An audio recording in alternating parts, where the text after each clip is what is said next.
Broom open পুলিশের সামনে উনি মারা আরম্ভ করছে। তারপর যখন আমাদের নেতৃত্বের কাছে খবর গেছে, আমরা সবাই ছুটে এসে ওনারা আমাদের উপর পর্যন্ত বোম পিস্তল পুলিশের সামনে নিক্ষেপ করা আরম্ভ করছে।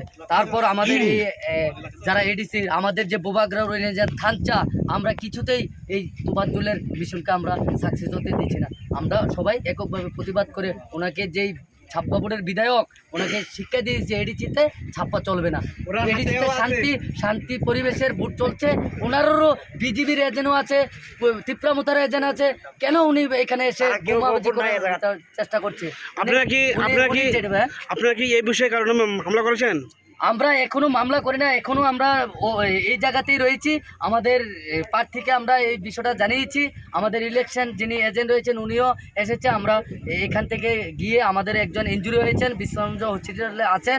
আমরা পরবর্তী সময় আমরা মামলা করব। আপনার কি মনে হয় এই কেন্দ্রে কে জয়ী হতে পারে?